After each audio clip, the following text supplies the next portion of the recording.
Good morning, or depending when you're watching this, good afternoon, good evening, or good night. My name's Ross, and I was always told I had a voice for radio, so today I'm bringing you a game from the Blackpool Regional Championships. That's right, ladies and gentlemen, regionals are starting again in the UK, and they are in the expanded format. Now, Breakpoint is legal at this tournament, so we are in the format of black and white to Breakpoint. The games are 50 minutes, best of 3, and I should say a huge thank you to Stephanie J and Blackpool Card Group for putting on this regional and allowing us to record. If it wasn't for them, I wouldn't have these lovely videos to show you.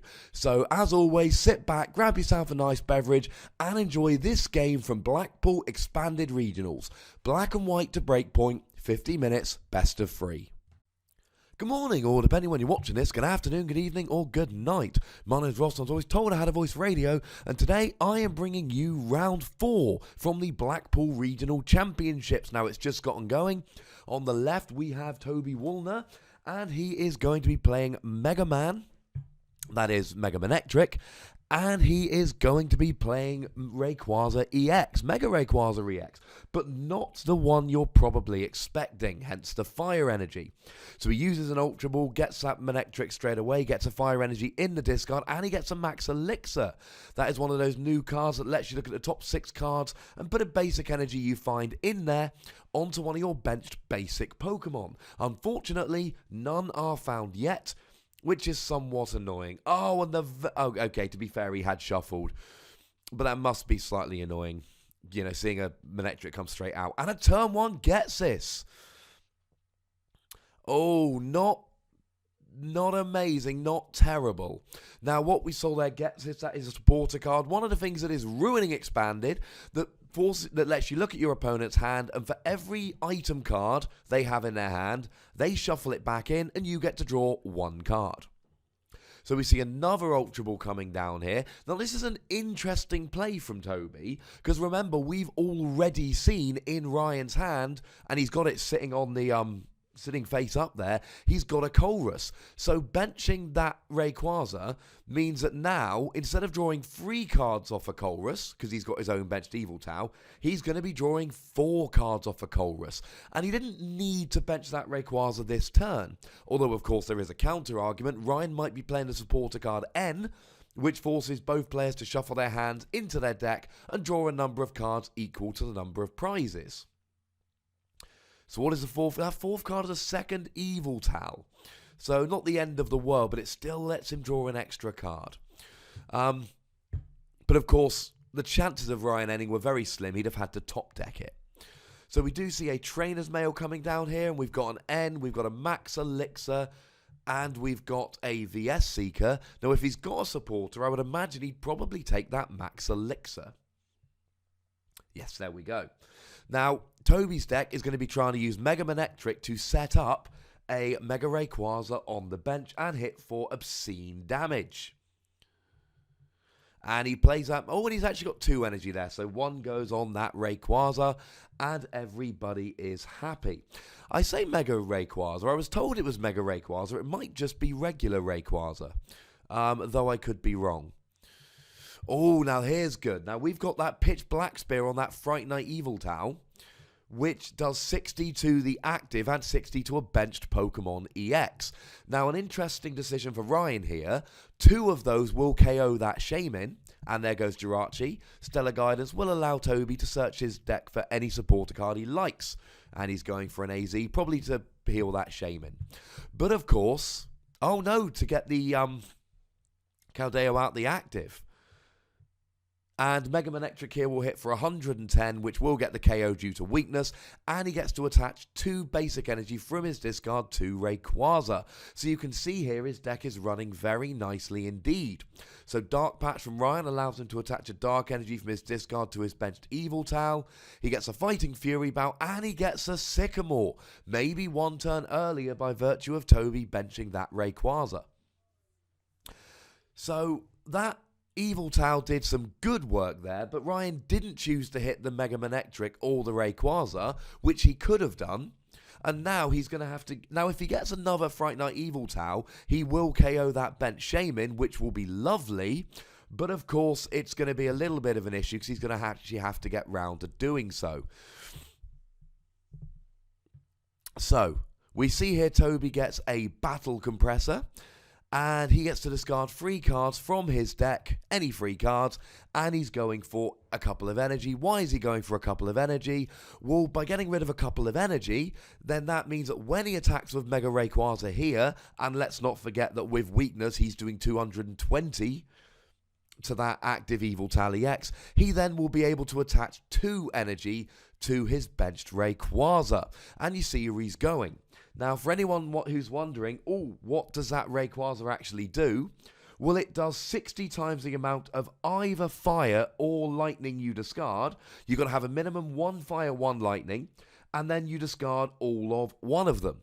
So you see there, let's take that one with 3 energy on. He can discard both the electric energy and do 120, or he could discard the 1 fire and do 60.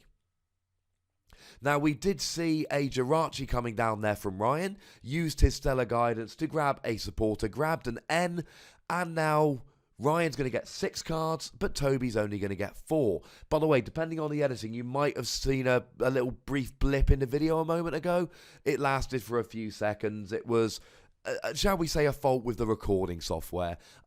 If you've already put it in the comments, shame on you. I have just mentioned it here. My apologies. These things happen. So here we have got that Yveltal, who, I mean, he can use Evil Ball here. He's doing 110. No, sorry, 130. 20 times all the energy attached to both active. 5 energy is 100. Add the 20 base damage is 120. Add the 10 for Fighting Fury Belt. But of course, that Fighting Fury Belt puts Yveltal from 170 HP to 210. Well, Mega Manectric with weakness hits for 220, so that Fighting Fury bout is irrelevant, although it did 10 more damage. Now, we see here that Toby gets a Float Stone on that Caldeo, so he can rush in and retreat, essentially giving Toby a free switch whenever. Now, this is what Ryan's going to need to do here. He plays an N. So now Ryan's getting 6 cards and Toby is only getting 2. Now, oh no, sorry, he's only getting 1 card. He would have got 3 on the previous turn. I do apologise. I forgot he knocked out a non-EX. So yeah, Ryan's doing some good work here.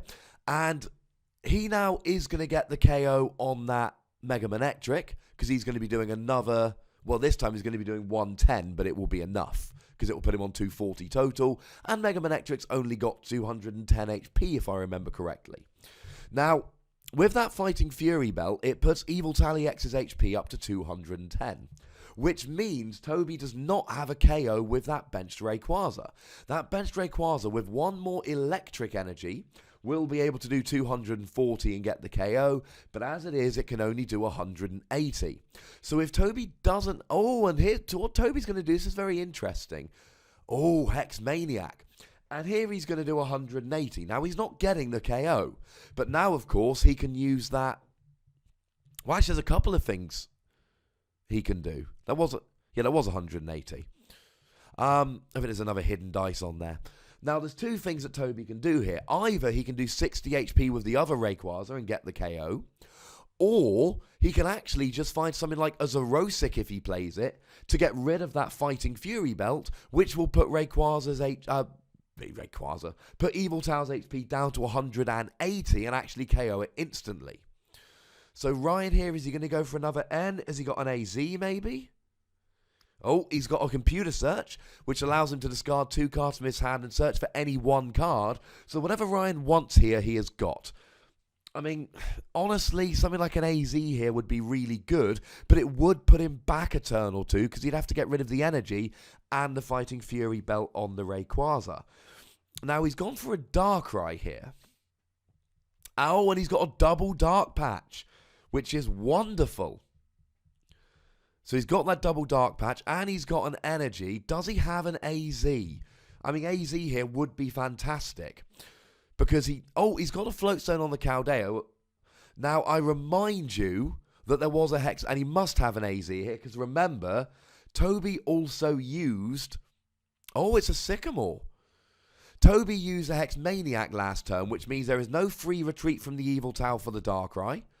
And there is no rush-in retreat with the Keldeo. Now, we do see that Ryan got the AZ off of that Sycamore, which means Toby is going to need a Zerosic or a Lysander this turn in order to KO that Yveltal. And Ryan's going to have to AZ next turn. He cannot have an Yveltal on his field with 180 damage on it already. It will die. It will get knocked out very, very quickly. I do need to get into the habit of saying Pokemon aren't killed. It's not very nice, is it? If there are any children watching, it is the wrong thing to say. So the Yveltal retreats and 2 energy gets discarded there. Now, Ryan here wins next turn unless Toby can get around this. Toby needs something and he needs it this turn. That Darkrai has done 90 to the active Rayquaza and 30 to the bent Shaman, and that's game.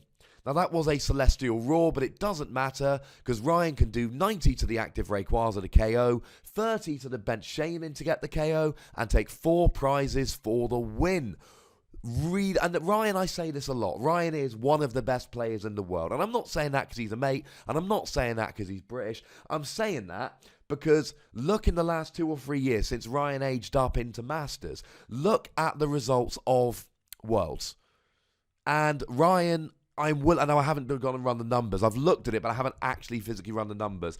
I'm fairly certain at this stage, if you aggregate world results from the last 2 or 3 years, Ryan is in the top 10 in the world. So I'm not saying that because he's and he is one of the nicest players you'll play. You know, along with, and I don't want to start naming other people, but I've got to name Scott Burgess here, the nicest man probably in the world. And I consider myself to be quite a nice man. Now, Ryan here, Ryan is the kind of guy where, you know, I played him in round 1 of this tournament and I made a silly mistake. And Ryan's like, I'll take it back. And I'm like, but that would really help me. He's like, I don't mind. The other thing about Ryan is he is a phenomenal player, as I've said, and he wants to win in the right way. Now, I'm not saying, oh, Ryan will always let you take back any move whatsoever. That's just silly. But I am saying that Ryan is the kind of guy who wants to win and outplay you. He makes these decks, and you see his deck here. He's got both the little Yveltals, and he's got that Stadium that does 10 more damage, and he's playing both Gallade and Archeops. So we see an Ultra Ball here from Toby, getting rid of a Getsis and a Colrus, and he gets a Hooper. So was his Hooper prize last game? I'd imagine it probably had to be. Hooper's got that amazing ability that all EX heavy decks need to use, which allows you to search your deck for any free EX Pokemon. So here, and this shouldn't really surprise anybody, he goes for a Manectric and a Rayquaza, they're his 2 main attackers, and he goes for a Shaman to draw more cards. Now, there was an argument there for going to Keldeo for trying to get the rush in going, but alas. Oh, and Max Elixir gets him an energy straight away here, which is going to be incredibly helpful. Now, we do see the Shaman, and we see he's got a VS Seeker in hand there, so we know he's got that turn 1 gets this if he wants it. And turn 1 gets this is a very punishing card. Oh, and he's got the turn 1 gets this again. And Ryan apparently likes starting Colrus. Now, we know he's got a Colrus spot, and again, I don't think there's any need to bench that second Manectric there. We know Ryan's got a Colrus in hand, so we know he's going to, unless he top decks something, which he hasn't, we know all he's going to do is just play Colrus to draw 4 cards. By benching that second Manectric, it means that now Ryan's playing a Colrus to draw 5 cards, and that 5th card might be the one that makes the difference. And we see a lot of mutual respect from the players here. Toby, I should mention, not to be outdone, Toby is a lovely chap. You see he's got a Team Athena playmat going on there. And I have mentioned on my channel and on my podcast PTCGRadio on a number of occasions that Athena Games in Norwich is... It's one of my very favourite places to play in the UK. It's in the top 3. For anyone wondering, the other 2 are Sutton Coldfield and Nottingham Chimera Games. They're the top 3 places to play in the UK, as far as I'm concerned. Any people watching that aren't on this list, I give shout-outs to all the lovely venues. I'm a big fan of Mad for Miniatures down in St Austell. I'm a big fan of Zeon City Gym down in Truro in Cornwall.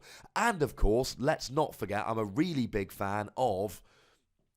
Blackpool Card Game Group. They're letting me record here, and they are lovely. Shout out to Stephanie J for helping us.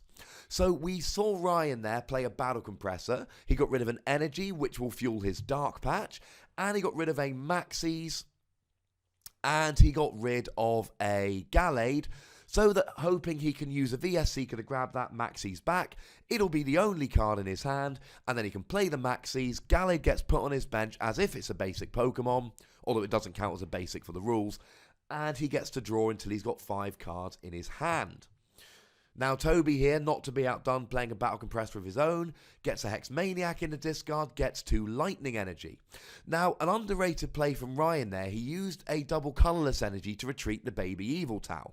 What that did was it meant that he could put the Yveltal in the active and use the ability to turn off the effects of tools, meaning that to Mega Revolve, Toby would have to end his turn because the Spirit Link was turned off.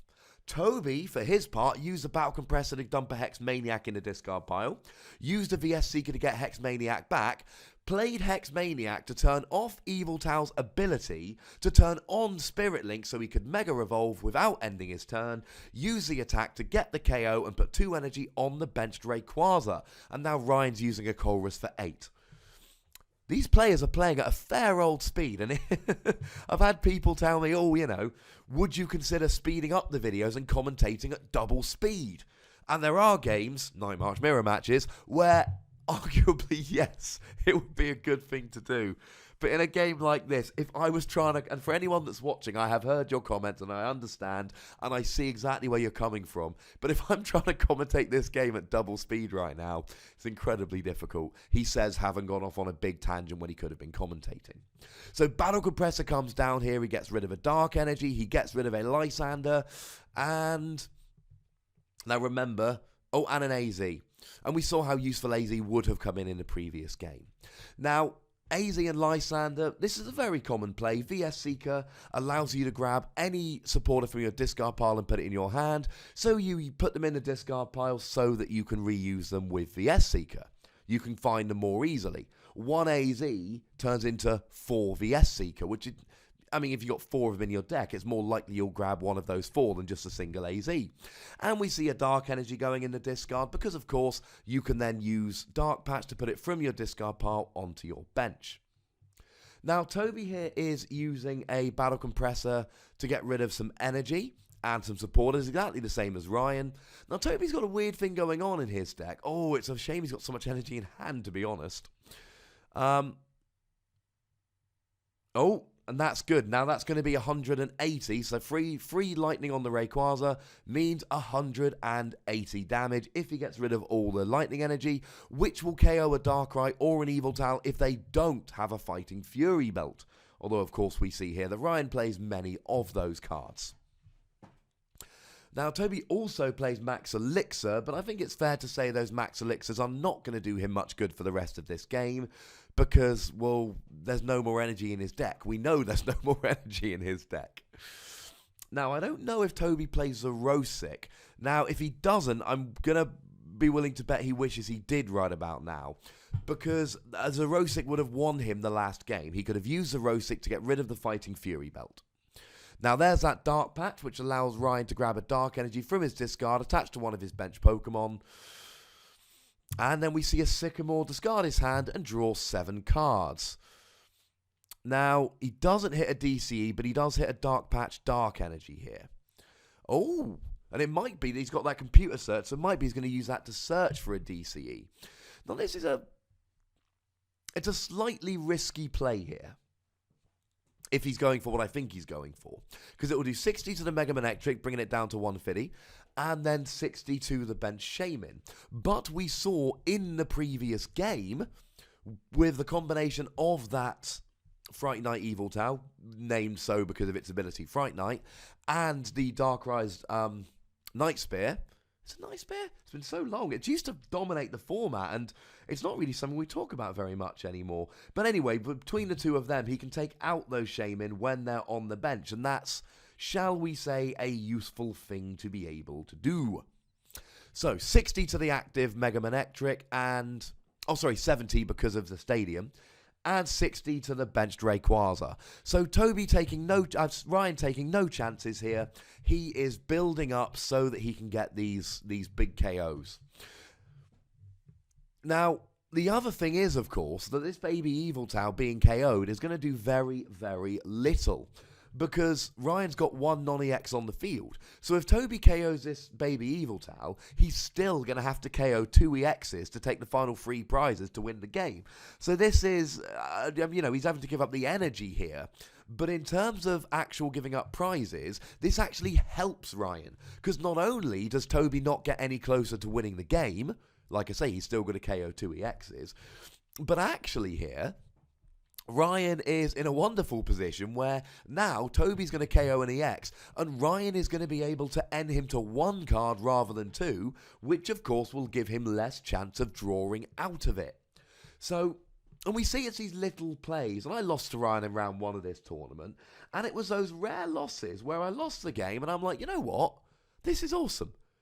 I lost because I got outplayed by a better player. Now, I was playing Garchomp and Ryan's deck had an advantage and blah, blah, blah. The reality of the situation was I made what I believe to be some very good plays. He got a turn 1 Archeops to turn off Evolutions, and I got 2 Garchomps on turn 2 by promoting a Wobbuffet to turn off Archeops, and blah, blah, blah. I did my very best, but he had an answer for everything that I did. And they're the games you don't mind losing when your opponent, and we see the kind of,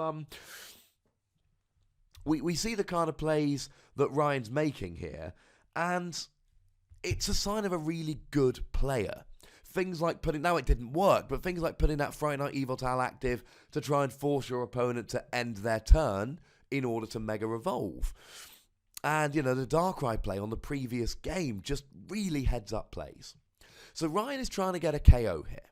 And we see he's played a Colress for 8, and we see, he's got the Fighting Fury belt. Now, as it stands at the moment, that Mega Manectric's got 70 HP down, which means he's got 140, which means Ryan needs to do, now as it stands at the moment, 4 energy total is 80, plus the energy on Yveltal is 100, plus the Stadium, plus the Fighting Fury belt is 120, which isn't enough to get the KO as it stands. So he gets another energy on there, and he gets the Fighting Fury belt. Now he's doing 100, and he's doing enough here. So that's 100 for the energy, plus the 20 for the base damage, plus 10 each for the Stadium, and the Fury belt is 120. Is 140. Added to the 70 on is exactly enough, but he's got a tool attached to him here, which means that Toby can go ahead and use Manectric to do 120. Remember, 110 with the Mega times by 2 is 120, and an N here. So Toby preempting the N. So Toby gets free. And they're not great at. Is that 2 max elixirs? No, it's a Startling Megaphone. So he plays Startling Megaphone. He just couldn't find it in the previous game, but now he finds it. And that's a pretty devastating Startling Megaphone. And he gets the KO. And here he's got... Now this is a really clever play from Toby. He's got 2 energy on the Manectric, and he's got 3 lightning and a fire on the Rayquaza. So he's setting up to be able to get the KO. And here's the deal. If there's an EX that doesn't have a Fighting Fury belt, Toby can KO it doing 180 with Rayquaza EX's Dragon Burst. But if Ryan does put a Fighting Fury belt on something like an Yveltal, Ryan can then do 240 with weakness by hitting it with Manectric's Assault Laser. So really, really good play from Toby here.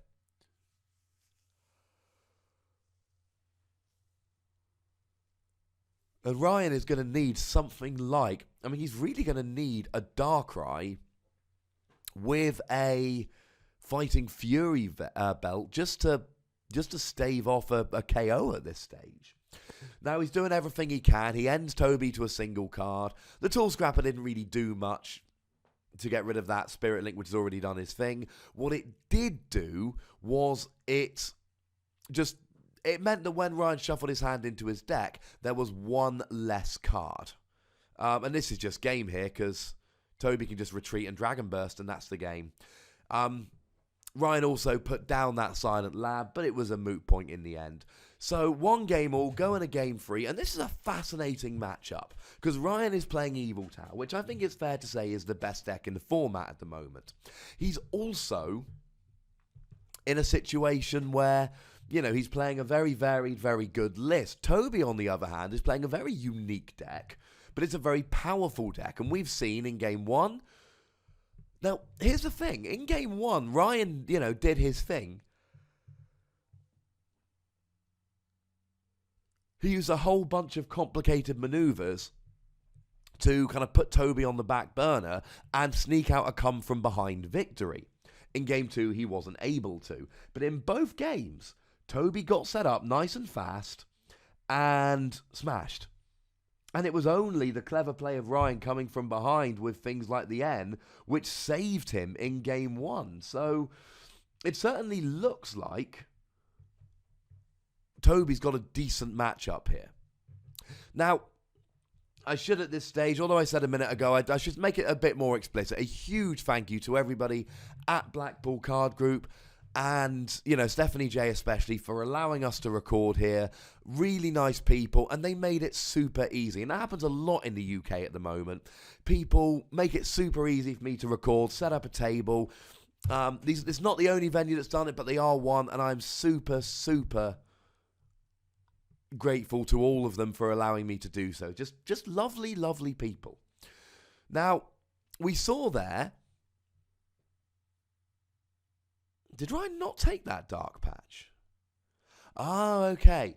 Now, Ryan there, he played a trainer's mail, and the only thing he could have grabbed was a dark patch, and instead he left it there. Why?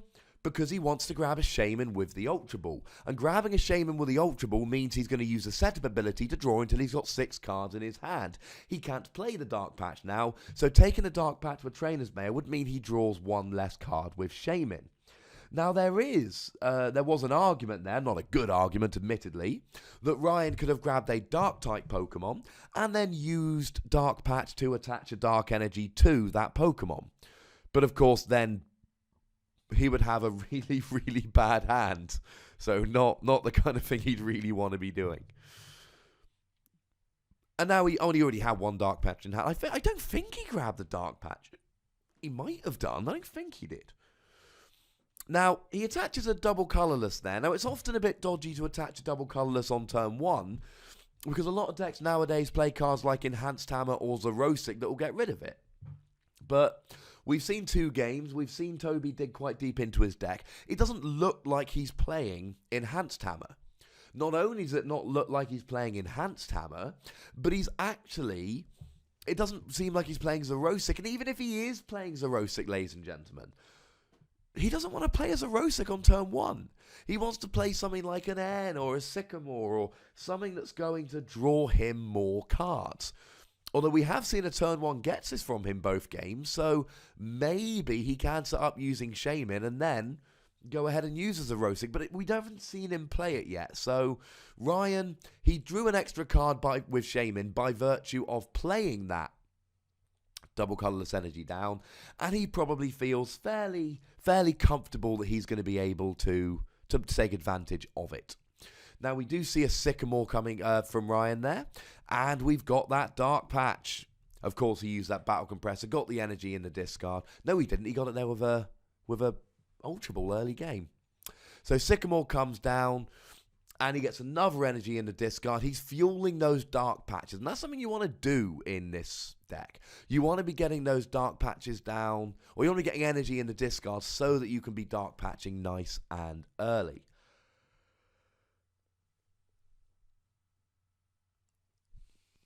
Now, Toby's had fairly explosive starts both games so far. It does not look like he's got a particularly explosive start this game.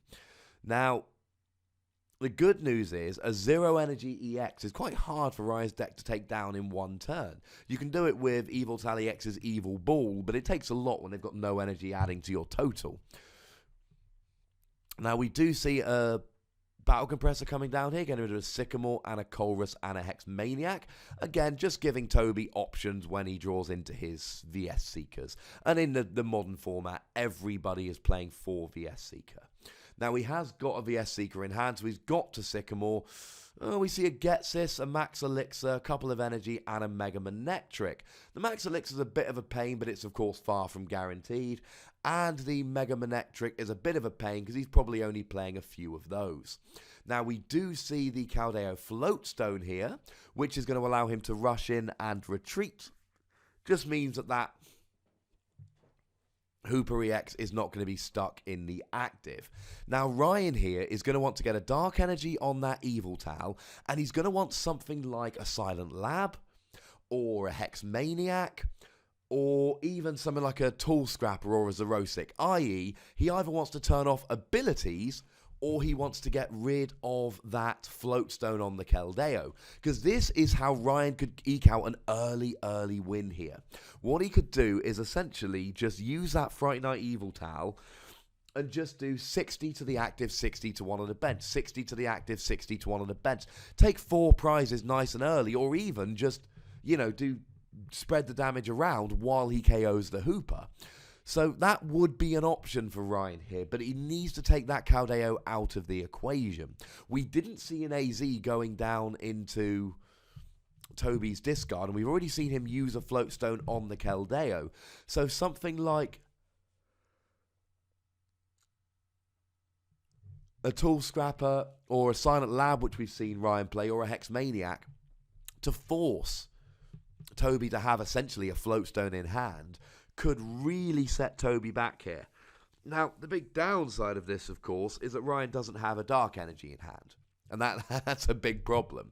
Because otherwise, he could have just used an Ultra Ball to get a Jirachi, and then used Jirachi to go ahead and get something like a Hex Maniac would have been quite useful. So Ryan here, he's going to be able to do something. He's got options here, but he needs a Dark Energy first of all. So we see a Trainer's Mail coming down. Oh, there's a Getsis. Oh, and annoyingly a Dark Energy. And there's a Stadium, allowing him to do 10 more damage. It's not really going to do a huge amount at the moment, to be honest. He's going to be free hit KOing that Hooper anyway. Although it's nice to have it down, I don't remember seeing any Stadiums from Toby. And that would make sense. If he's playing Mega Manectric and Rayquaza, and he's playing quite a few Energy, and he's playing Max Elixir, then you're going to have to make cuts somewhere. Now, we do see a double Colorless Energy being discarded from Ryan here, which is really not what he wants to do, but clearly feels he has to. Oh, this is nice. And this is, of course, the other option we should have been talking about.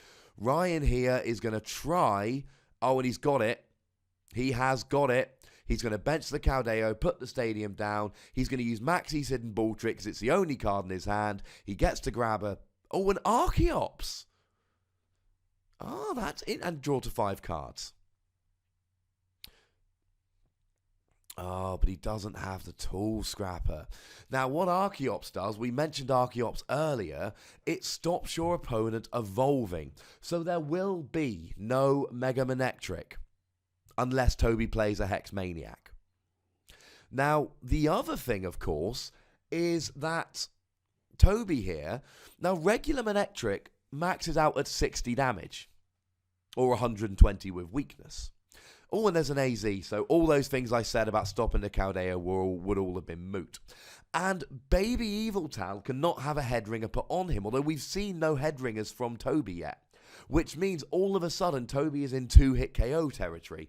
And when Toby's not getting big 1-hit KOs, that is giving a huge advantage to Ryan. Here's what that Archeops is doing. You can't do 110, and I've got no tool attached, so there's no 1-hit KO.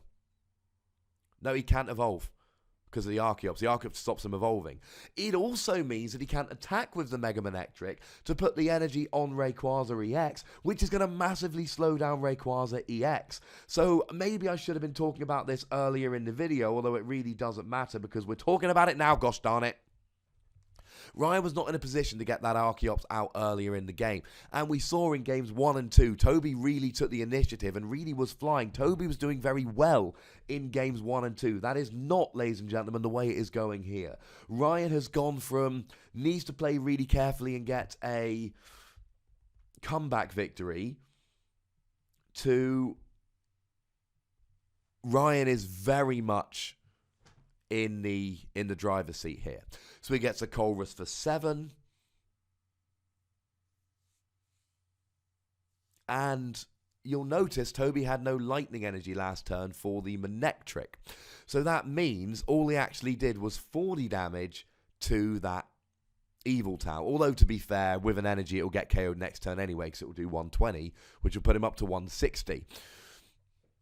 But what it means is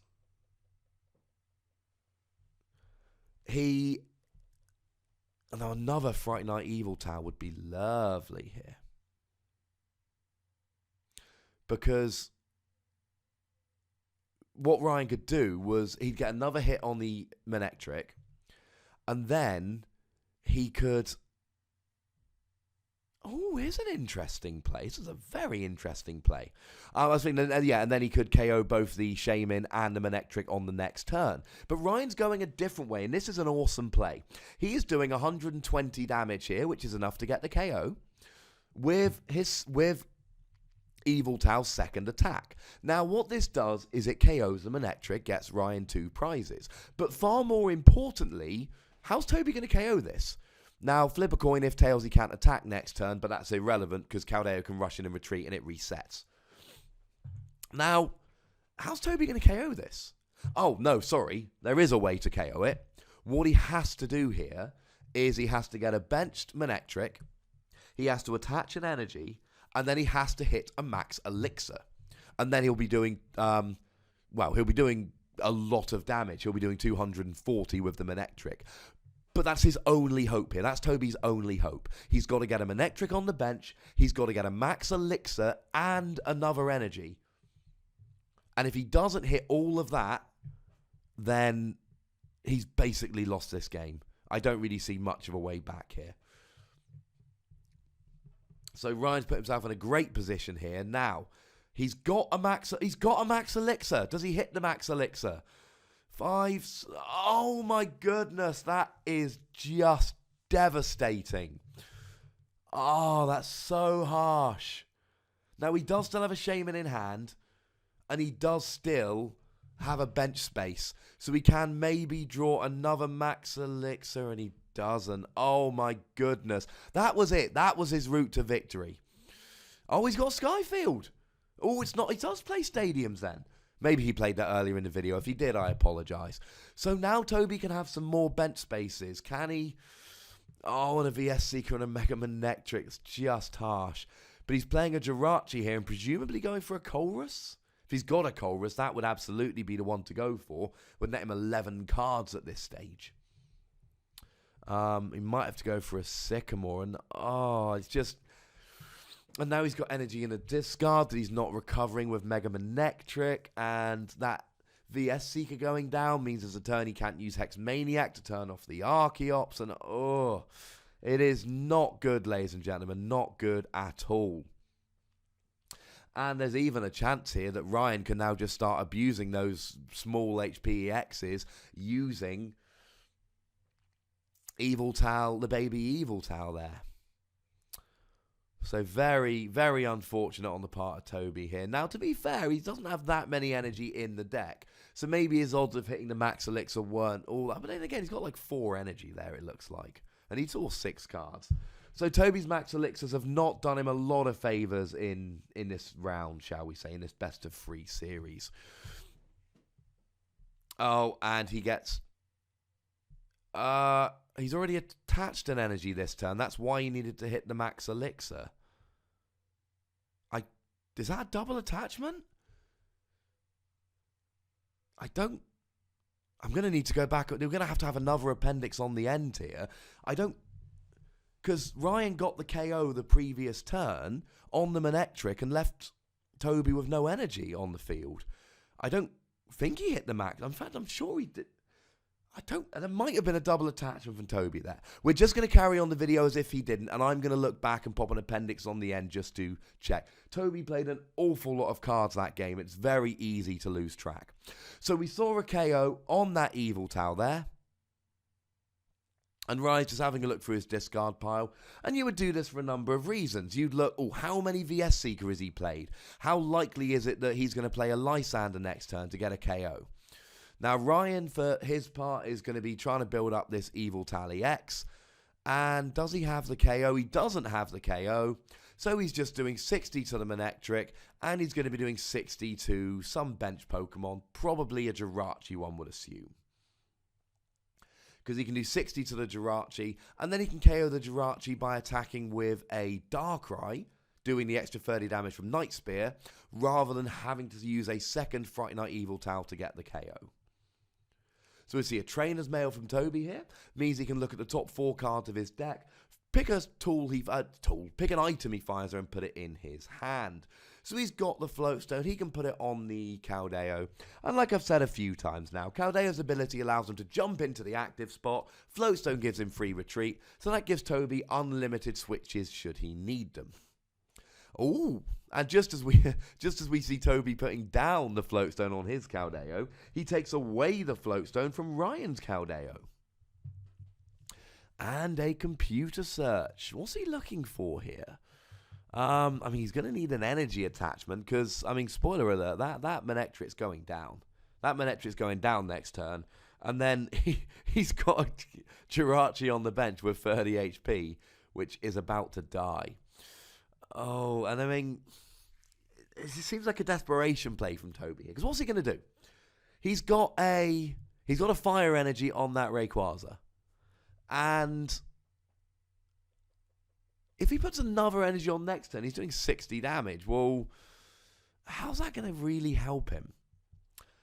Oh, now is Ryan thinking Giant Colress here? Now, it'll be interesting to see how many Dark Patch he's used. Because obviously, if he can get a double Dark Patch here onto that Darkrai, then he can put himself in a great position to get the win with a Night Spear next turn.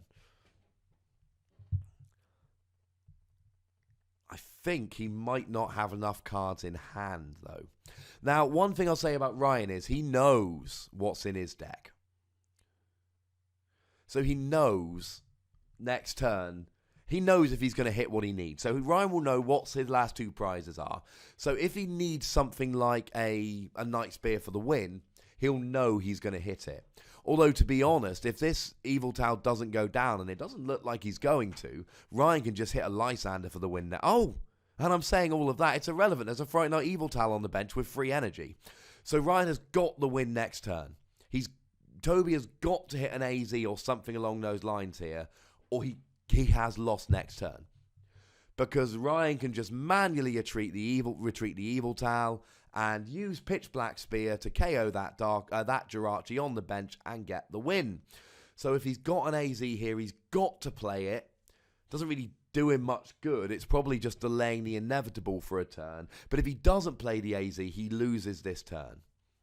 Oh, and here's an interesting play. A Lysander to pull up the Archeops. So Ryan here again, he needs an AZ or he needs a Floatstone. Or even, I'm ashamed to say, I'm not entirely sure what the retreat cost of that Archeops is. Might be that he can do it with a double colorless energy. Let's have a look while we're commentating here. See what we can figure out.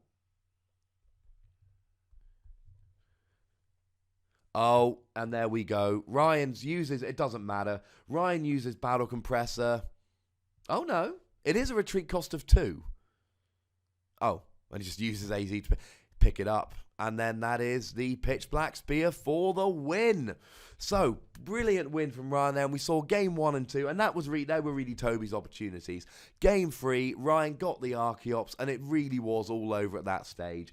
Toby couldn't do what his deck wanted to do. He couldn't get the Rayquaza going. He couldn't get the Mega Manectric going. And at that stage, it really is essentially game over.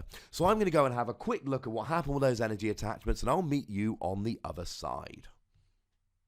Okay, ladies and gentlemen, so just as a quick appendix here, it turns out I'm an idiot. And if you're watching this, Toby, I'm sorry, I'm an idiot. And I'm willing to admit that, because I did something very idiotic. Toby was playing very fast, and I missed the fact he played a second Max Elixir in the same turn. Now, as you are watching the video, I will have just flashed up a bit of text saying he played a second Max Elixir. I am silly and stupid, and I apologise. I'm going to be honest, ladies and gentlemen. I do quite a lot of these videos. You'll notice there are a lot of commentary videos here, and I do them all alone, so I haven't got anybody else helping me out with them. I say that there were 2 with Nick in this video, in this particular tournament, but not in this particular round. So yeah, you know what? And this might shock some of you, and if this upsets you, I apologise. Every so often, I'm going to make a mistake. I'm going to get something wrong. I'm going to see something wrong. What I will say is, the vast majority of the times, I correct my mistakes. I made a mistake here, but I flashed it up on the screen at the time, and I've told you here now. So please don't stop watching my videos. Please don't start hating me. I missed that he played a second Max Elixir. That was very silly on my part. But you know what? And when you've done, I mean, goodness knows, dozens and dozens of hours of commentating essentially live games. So the games I haven't seen before, and they're played at full speed, and I'm essentially commentating it live. So when you've done as many live games as I've done, commentated live at full speed, you know what? I'm going to make the odd mistake, but I am going to come out and apologise when I make the mistake and say, sorry, Toby, I'm an idiot. Now, you know the deal, ladies and gentlemen. Click that like button. It will make me happy. If you clicked it yet, why not? Come on. Be my friend. Click the like button. Those of you that haven't clicked the like button by now know that I feel a profound sadness on my insides, and I'm afraid to say it's all your fault. Make sure that you comment if you want to call me an idiot over missing the Max Elixir play, please do. Don't be that dude that says, he didn't attach a second energy, he played a second Max Elixir, because it flashed up on the screen at the time, and I've said it here. I know I've made a mistake, but if you really do want to just put in the comments, you missed the Max Elixir, you're an idiot, go ahead. It won't hurt my feelings. Not as much as not clicking the like button will hurt my feelings. Put it that way. And, of course, make sure you subscribe. We're doing good with subscribers lately, but I'm a greedy man, ladies and gentlemen. I want more. So, click the subscribe button. That will also make me happy. Maybe you want to, call me an idiot and then click the subscribe button. I promise you, ladies and gentlemen, I will forgive you instantly. As always, the most important thing, take care of yourselves until next time. Thank you very much for watching. My name is Ross, and you've been watching PTCG Radio.